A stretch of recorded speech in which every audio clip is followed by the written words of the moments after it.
So hello everyone. आज हमारा CA inter result आया है और आफ्टर मल्टीपल अटेम्प्ट्स मतलब मैंने फिर से मेरा क्लियर नहीं हुआ।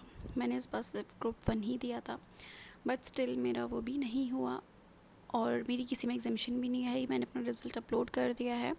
अकाउंट्स में आई स्कोर्ड 58, लॉ में 50 एंड टैक्स में आई स्कोर्ड 35। और मतलब जब मैं टैक्स का पेपर दिया था मुझे पता था कि मेरा बहुत ही ज़्यादा गंदा हुआ है और मैंने अपनी पढ़ाई स्टार्ट कर दी थी।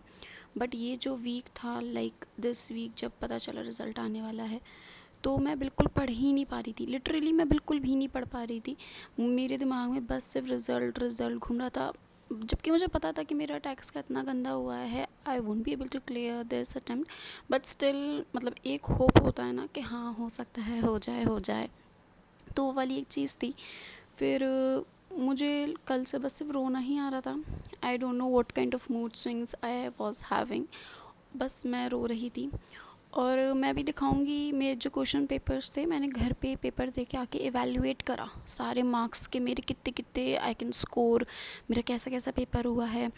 तो मैंने सब कुछ एवेल्युएट भी करा हुआ है। मैं भी पेपर्स दिखाऊंगी। So here are my papers. ये है देखो मेरा अकाउंट्स के एमसीक्यू में आई वाज स्कोरिंग 20 और डिस्क्रिप्टिव में मतलब मेरा अच्छा पेपर हुआ था। बट स्टिल मैं ऐसा करती हूँ, मैं सारे पेपर्स मतलब जो जो मैंने क्वेश्चन अटेम्प्ट करा है, मेरा अगर सही भी है तब भी मैं आधे आधे नंबर ले लेके मैंने कैलकुलेट किया।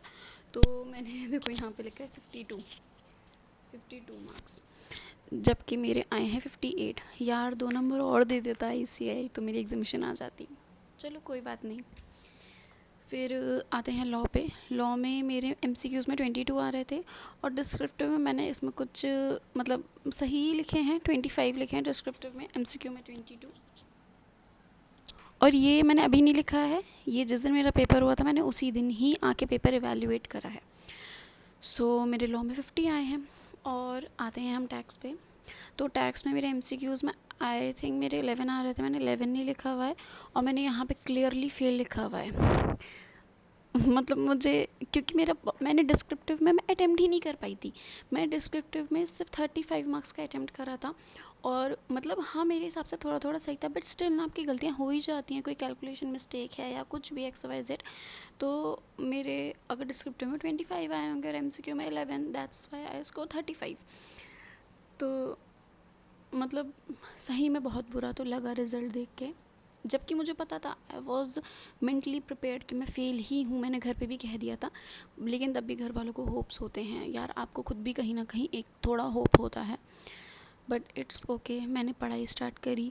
और जिन बच्चों का भी मतलब रिज़ल्ट पॉजिटिव नहीं आया है और आप बहुत कम नंबरों से रह गए हो, सो रोना आ रहा होगा। मुझे भी बहुत आया, मैं भी रो ली।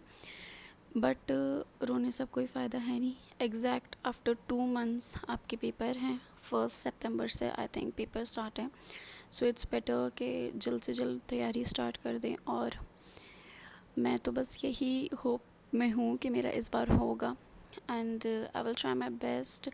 मैं अपनी राइटिंग प्रैक्टिस ज़रूर करूँगी क्योंकि मैंने एक अपनी गलती इवैल्यूएट करी।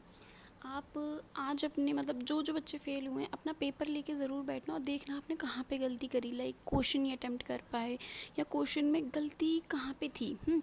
मेरी मेन ये गलती है कि मैं कभी पेपर अटेम्प्ट कर नहीं पाती हूँ पूरा। मतलब अकाउंट्स में मेरी एग्जामिशन आ जाती है इस बार, मेरा 20 नंबर को तो अकाउंट्स का डिस्क्रिप्टिव पोर्शन छूट ही गया, मैं अटेम्प्ट ही नहीं कर पाई। तो यहाँ पे मेरी एक गलती हुई बहुत बड़ी। और टैक्स में भी मैंने मतलब अटेम्प्ट ही जब 35 का किया था, भाई तो मैं क्या एक्सपेक्ट कर सकती हूँ कि मेरे कितने नंबर आएंगे। तो इसीलिए आज के दिन पढ़ाई वढ़ाई तो होगी ही नहीं ऑब्वियसली, लेकिन 1-2 दिन में खुद को समझो, अपनी गलती सबसे पहले प्लीज़ अपनी गलती एनालाइज़ करो, अपने पेपर्स लेके बैठो और उसके बाद फिर दोबारा से स्टार्ट करो सो दैट आप अपनी गलतियाँ एवेल्यूएट कर लो। अच्छा, मेरे इतने अटेम्प्ट्स इसलिए लग गए क्योंकि मैंने सच में कभी अपनी गलती इवैल्यूएट सही से करी ही नहीं। मैं बस ऐसे ही नॉर्मल मैंने अपने मार्क्स देखे, बुरा लगा और मैं अपनी ज़िंदगी को बड़े हल्के में ही लिया कि अरे क्या है, पेपर ही है पेपर ही है। मतलब आई वॉज सीरियस बट इतना भी नहीं कि अगर मैं ये फ़ेल हो गई तो मेरी ज़िंदगी ख़त्म हो गई। मैंने ऐसा भी कभी कुछ कंसिडर नहीं करा CA के पेपर्स को। लेकिन अब मुझे ऐसा लग रहा है कि नहीं, I have to make my career, तो कुछ तो लाइफ में करना है। अगर मैं सीए छोड़ भी दूँगी, मैं कुछ और फील्ड चूज़ करूँगी, तो उसमें भी तो कंपटीशन होगा ना, उसमें भी मुझे प्रिपरेशन करनी ही होगी। और जब मैंने इतने साल दिए हैं इस चीज़ को, so I just wanted to complete it. और जितने ही बच्चों का नहीं हुआ है, don't think that it's the end. Life में बहुत सारी चीज़ें आएंगी। ये तो शायद हम लोग अभी बहुत छोटे हैं, बहुत छोटे छोटे फेलियर्स देखे हैं तो इसी में ही रोने लगते हैं। बहुत स्ट्रगल लोग कर रहे हैं लाइफ में, उनके देखोगे तो अपने सच में बहुत कम लगने लगेंगे, बहुत कम। और बस स्टार्ट कर लो मैं तो यही कहूँगी। And all the best.